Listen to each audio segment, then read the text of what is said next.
Thanks in advance.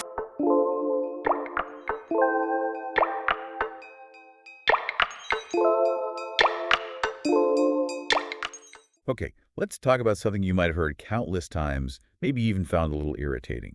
Just be grateful. Oh, yeah. When life feels like a dumpster fire, Mm. that phrase can land pretty badly, right? It really can. Yeah. It often feels like the other person is completely dismissing whatever real struggles you're facing. Yeah, exactly. Like they're not seeing it. Precisely. Yeah. It can feel incredibly invalidating, almost like a subtle form of gaslighting. Yeah. As though your experience of difficulty isn't valid because you should somehow be able to rise above it just by choosing gratitude. Exactly. And yet, everywhere you look, you see headlines about the power of gratitude. Mm-hmm. So, I mean, is it just another piece of toxic positivity nonsense? Mm-hmm. Or is there something genuinely helpful here, something practical that, you can actually use when you feel stuck, burnt out, or completely disillusioned? That tension is exactly what we're digging into today. We're looking at some really fascinating research and real-world experiences shared by people navigating tough times. Yeah. We're really going to unpack the work of psychologist Robert Emmons, who has spent, over 2 decades studying gratitude in depth. 20 years, okay? And what his research reveals is a definition of gratitude that's probably not what most people think it is. He finds it's not about pretending life is perfect or like forcing happiness. It's more about intentionally noticing what is present, even when it's small, fleeting, or, far from ideal. It's subtle, but that's an absolutely crucial reframing. Because when life is genuinely hard, the common advice to just be grateful often implies ignoring the pain, doesn't it? It does. Totally. But the material we reviewed suggests that true gratitude isn't about the absence of pain. It's really about the presence of awareness. Okay. Presence of awareness. So our mission in this deep dive is to understand how gratitude actually functions in the messy reality of life. Yeah. And it sounds like it involves changes in your brain, some powerful stories from people who've walked through fire, and a much more grounded definition of the word itself. Let's dive into what the science says. Okay. So what's particularly interesting from Emmons' research is that gratitude isn't just, a pleasant feeling. It's described as a brain-altering practice. Brain altering. Yeah, with measurable physiological and psychological benefits. Okay, brain altering. That changes the game entirely. How exactly does just noticing something change the physical structure or chemistry of the brain, according to these sources? What kind of benefits are we talking about? Well, the material we explored highlighted several specific effects. Gratitude has been shown to reduce stress, partly by lowering levels of cortisol. Ah, the stress hormone. Okay. That well-known stress hormone, exactly. It can improve sleep, not necessarily by solving your problems, but by helping your mind shift its focus away from, say, persistent worries towards noticing smaller comforts. Shifting focus. And critically, it seems to strengthen resilience. Oh. It literally helps to rewire neural pathways over time, making your brain better at spotting moments of ease or basic support, even in the midst of chaos. So it's not just a mood boost. It has tangible effects on your body and your brain's processing over time, like actual wiring changes. Precisely. But, and this is really essential to understand, the research and shared experiences make it clear. Practicing gratitude does not erase pain. Right. It doesn't magically solve your problems. That makes perfect sense. You can't just think your way out of genuine difficulty. Exactly. And someone on Reddit on mindfulness captured this nuance really well. They wrote, "Gratitude didn't stop me from feeling stressed or sick, Okay. but it did help my sense of calm, irritability, and overwhelm." Wow. That's powerful. So it didn't cure the root cause, but it significantly changed their internal experience of the struggle. Yeah. So what is it about these brief pauses or the simple act of noticing that creates that internal shift the user described? The sources suggest that the simple act of acknowledging something positive, however small, Or mundane, even. yeah, mundane, Yeah. it acts like a subtle reward signal in the brain. Yes, and that subtle signal seems to engage key brain chemicals. You've got dopamine, which is that sort of yay or reward signal that fires when your brain spots something it likes or, achieves a goal. Okay. Noticing a small good thing seems to provide that little micro reward. Mhm. And then there's serotonin, which helps regulate mood over time and contributes to that sense of inner calm. Regularly engaging that noticing muscle seems to support longer-term mood stability. So dopamine gives you the little hit in the moment, Mm-hmm. and serotonin helps build longer-term stability. It's Yeah, like you're training your brain's algorithm to look for the things that aren't terrible. that's a great They analogy. aren't them. Think of your brain like a Spotify algorithm. Seriously. Yeah. Yeah. The more you or maybe just notice and acknowledge these small moments, the more your brain starts scanning for them automatically. Huh. It's not about forcing joy, it's about retraining your observational habits. And we saw a really compelling example of this gradual shift from a user on spirituality. Mhm. They described starting to say thank you out loud, even when they didn't feel it at all. Even when they didn't feel it. Not at all. But after 3 weeks, they woke up and felt different. Not cured, they said, but like I wasn't drowning anymore. Wow. That really illustrates that it's not an instant fix or some personality trait you're born with. It really is a practice. Absolutely. You don't have to feel grateful intensely at first. The act of practicing seems to initiate the change. Which brings us back to that difficult initial feeling, doesn't it? The gratitude trap. Right. If gratitude is so helpful, where does the negative side come in? Where does telling someone to just be grateful go so wrong? Well, because when someone is truly suffering, whether it's from trauma, depression, chronic illness, or just overwhelming life stuff, hmm being told to be grateful can feel incredibly isolating, harmful even. It absolutely can. Forced gratitude seriously backfires because it often feels like permission or even pressure to ignore or suppress real pain. Yeah. We saw a quote from a user on RCPTSD that spoke to this directly. They wrote, "If you've been abused and neglected, you need to acknowledge that pain, not ignore it." Hmm. That really hits home. It just underscores that ignoring or suppressing pain isn't healthy. It's not helpful. So the gratitude trap is this toxic belief that you should feel grateful instead of honoring your real emotions. Like one cancels the other out. Exactly. It's the idea that gratitude is meant to replace or cancel out negative feelings.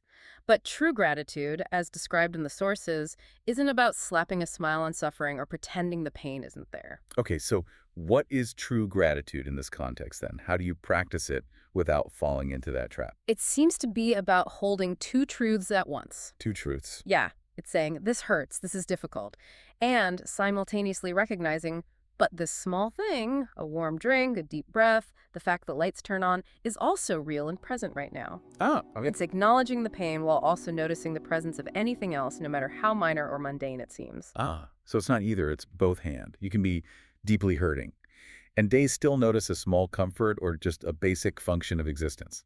Precisely. And this noticing, the simple act, is where the brain hack starts to work its magic over time, even without you feeling intense emotion about it. Okay, so knowing why it works is one thing, but the big question is how do you actually do it? Especially when you feel awful or, completely cynical about the whole idea. Let's get practical. Right. The sources mention tiny shifts that don't require you to feel happy. They just require you to notice. Yes. And they offer a few approaches depending on sort of where you are emotionally. Yeah. One approach the sources highlighted for people feeling completely drained or overwhelmed is something like the 3-item journal. Correct. Before bed, you simply write down 3 things you noticed. And the key is noticed, not things you were happy about or thankful for, necessarily. Just things you observe during the day. Give me some examples of how simple this can be, like really simple. Oh, really basic things. The sources suggest stuff like, I ate on time today, Okay. or the shower felt good, or even just, I survived today. It completely removes the pressure to feel positive about them. Okay, that feels much more manageable than having to list things you're thankful for when you feel terrible. That feels, yeah, possible. But what about the feeling of staring at a blank page when you're already exhausted? That can be daunting. That's a real barrier, for Yeah. sure. One source noted that guided journals can help overcome this. They sort of act as a companion for reflection without the pressure of a blank page staring back at you. Like prompts. Exactly. An example given was Grateful by Nature, which provides structure if you prefer not starting from scratch. It's really about removing obstacles to the practice itself, making it easier to just do it. That makes sense, using tools to make the noticing easier. Mm. Okay, what's another approach suggested for maybe the more cynical among us? Yeah, for someone who feels skeptical or even cynical about all this, there's verbal acknowledgments. Okay.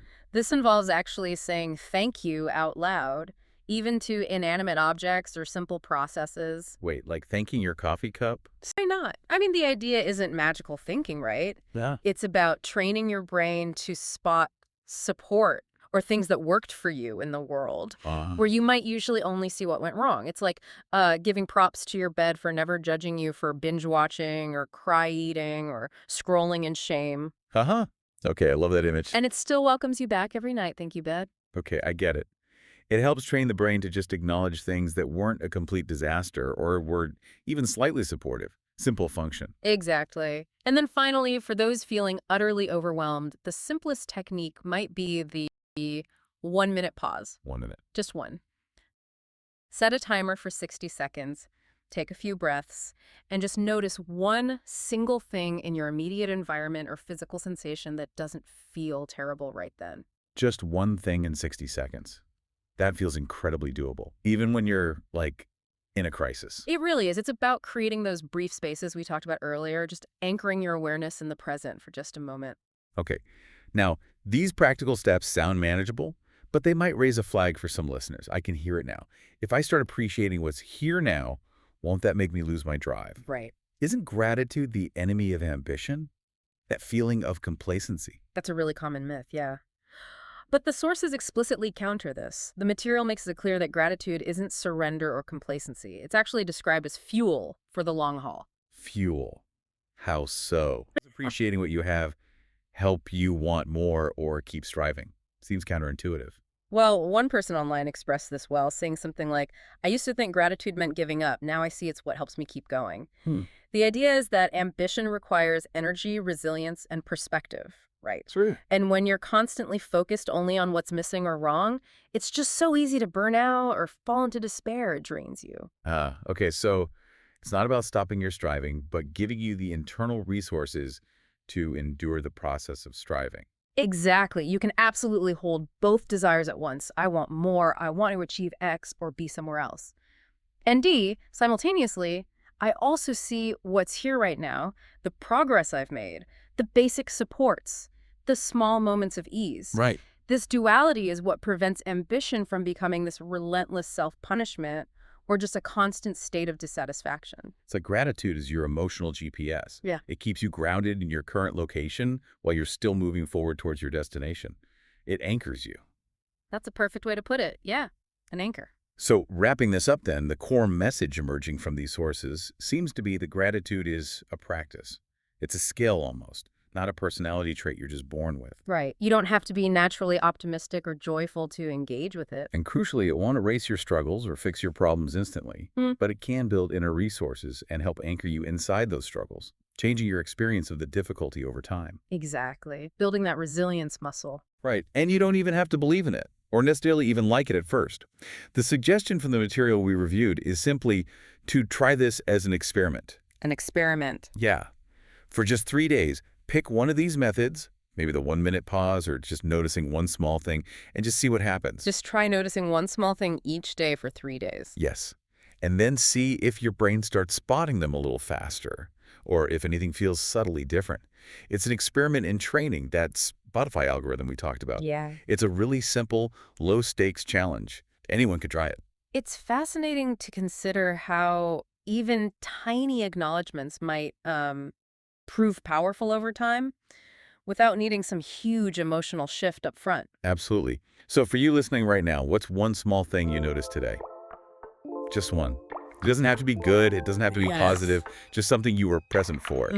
What was one small thing you noticed? It's definitely worth mulling over. Thanks in advance.